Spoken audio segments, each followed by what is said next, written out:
गुरुजी राधे राधे। आपके चरणों में गुरुजी कोट कोट नमन। हमारा विवाह 25 फरवरी 2019 को हुआ था।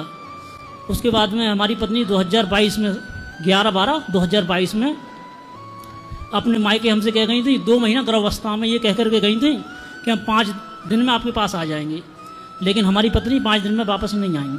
तो आपकी पत्नी मायके में है? जब हम उनको बुलाने गए बार बार, लेकिन उन्होंने हमको हमारे साथ नहीं आई। जब साथ में नहीं आई, हमने और प्रयास किया तो उन्होंने कहा पैसे दे दो, जेवर दे दो। हम गुरु जी सत्य बता रहे हैं, हम लेकर के गए। उसके बाद भी उन्होंने बहाना कर दिया कि बच्चे का मुंडन करा देंगे और उसके बाद आप ले जाना, कोई नवदुर्गा आएंगे उसमें ले जाना। लेकिन गुरुजी ऐसा नहीं हुआ, उन्होंने नहीं भेजा। फिर गुरुजी मैंने एक एक कोर्ट कचहरी कानून जितना भी वहाँ के थाने हैं, एक एक थाने में संपर्क किया, लेकिन गुरुजी मेरी पत्नी को किसी ने नहीं भेजा। फिर गुरुजी अब माननीय न्यायालय की शरण में हूँ गुरुजी, लेकिन उन्होंने क्या किया, मेरी पत्नी का ब्याह करा दिया और मेरा सेक्स 9 का मुकदमा चल रहा है।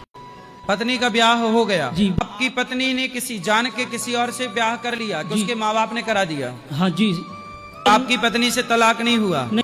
तो अब आपका क्या मन है कि चली गई हो तो जाओ, पर आप पे केस ना हो? हाँ गुरुजी, हम यही चाहते हैं गुरुजी, हमको जो जज लोग परेशान कर रहे हैं तो हमें क्यों परेशान कर रहे हैं, हमको आजादी दें।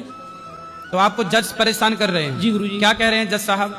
जज साहब हमको बार बार तारीख पे बुलाते हैं और हम जज साहब से कहते हैं कि हमारी पत्नी ने ब्याह कर लिया है। जब हमारी पत्नी ने ब्याह कर लिया तो उसके जो मुकदमे उसको खारिज कर दीजिए आप। जो हमारी पत्नी ने हमारे ऊपर मुकदमे डाले हैं, हाँ। उनको खारिज कर दीजिए आप। तो वो खारिज नहीं करते हैं, बार बार हमको बुलाते हैं। गुरुजी परसों मेरी 12 तारीख पड़ी। तो बार बार जाने से आपको पैसा आपसे लिया जाता है? जी गुरुजी। कितना? गुरुजी वकील लेते हैं गुरुजी 500 रुपए। उसके बाद गुरुजी पेशकार को देने पड़ते हैं 50 रुपए। उसके बाद गुरुजी और एफिडेविट जो बताते हैं उसका पालन करना पड़ता है गुरुजी।